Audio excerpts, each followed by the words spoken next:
अब विभीषण श्री राम से कहते हैं, ये आपने क्या क्या करुणा निधान, एक राक्षस जाति के तुच्छ जीव के लिए अपने प्राणों को संकट में डाल दिया। तो श्री राम कहते हैं, मित्रता जाति पाति को नहीं देखती, जिसको मित्र कहो उसकी आपत्ति अपने ऊपर ले लो, यही धर्म है।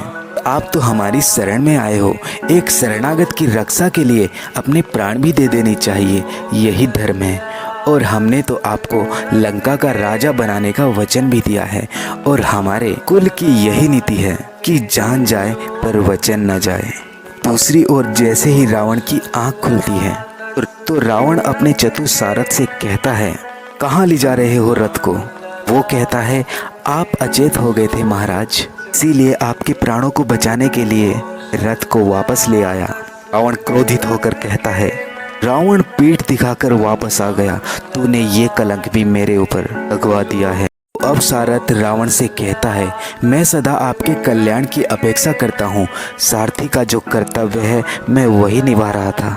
अब आप चाहे मुझे दंड दो या मुझे माफ करो, ये आपके ऊपर है महाराज। उसके बाद रावण कहता है, ये हम बाद में देखेंगे, और उसके बाद वो दोबारा से युद्ध में जाने की आज्ञा दे देता है। तो रावण दोबारा से रणभूमि में पहुंचता है और वहां आकर कहता है, आज एक भी वानर जीवित नहीं रहेगा, और राम लक्ष्मण दोनों को मृत्यु के घाट उतारकर अपने की ज्वाला ठंडी करूंगा। वो हनुमान जी कहते हैं, युद्ध से भागने वाले कायर ऐसे बड़बड़ का गाल बजाते लाज नहीं आई।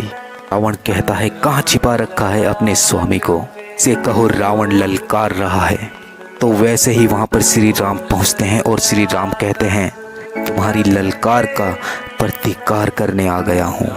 तो उसके बाद क्या होता है जानने के लिए मेरा नेक्स्ट एपिसोड जरूर। श्री राम रावण से कहते हैं, तुम ही पीठ छिपा कर चले गए थे। तो रावण कहता है, पीठ नहीं, तुम्हारे लिए नए पाठ को दिखाने का सामान जुटाने गया था, ये ले मेरा तामस अस्त्र।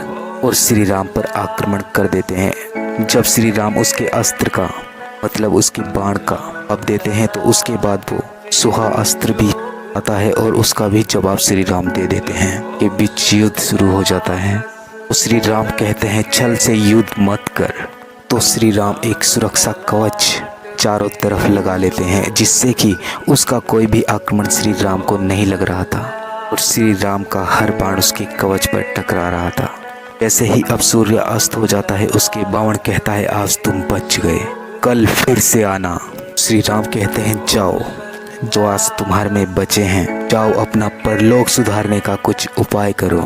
तो उसके बाद क्या होता है ये जानने के लिए मेरा नेक्स्ट एपिसोड। अब युद्ध के पश्चात श्री राम को जो घाव होते हैं उन पर लक्ष्मण जी मलहम लगाते हैं और श्री राम से कहते हैं, भैया अगर मैं उस दिन भाभी के कहने पर भाभी को अकेला ना छोड़ता तो शायद ये परिस्थिति हमें देखने को ना मिलती। तो श्री राम कहते हैं, तेरे प्यार ने मेरी सारी पीड़ा हर ली है, और जीवन में जो भी होता है उसमें विधि की कोई ना कोई योजना जरूर होती है।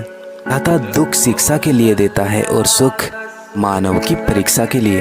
तुम जाकर विश्राम करो लक्ष्मण, कल जो युद्ध होगा वो बहुत भीषण युद्ध होने वाला है। तो दूसरी ओर मंदोदरी रावण के जख्मों पर मलहम लगाती है और कहती है, महाराज आप युद्ध में मूर्छित हो गए थे, आखिरकार आप युद्ध कर क्यों रहे हो, के लिए कर रहे हो?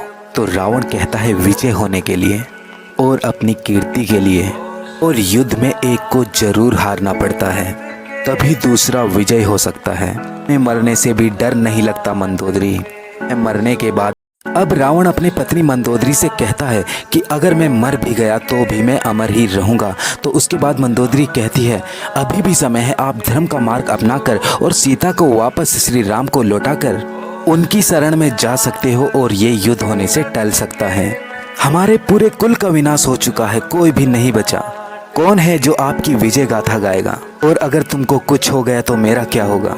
तो रावण कहता है, मंदोदरी अगर मैं इस युद्ध में मर भी गया तो भी मैं हमेशा जीवित ही रहूंगा, और मैं इस युद्ध से किसी भी कीमत पर पीछे नहीं हट सकता। और दूसरी ओर श्री राम की सेना होने वाले युद्ध के बारे में सोच रहे थे और आपस में बातें कर रहे थे और कह रहे थे कि रावण अधर्मी है, वो अनीति से और छल कपट से युद्ध जीत भी सकता है, उसको हराना बहुत मुश्किल है। दूसरी ओर श्री राम भी अगले दिन होने वाले उस भीषण युद्ध के बारे में सोच रहे थे, और अब रावण अगले दिन होने वाले उस भीषण युद्ध के बारे में सोच रहा था और अपने भाई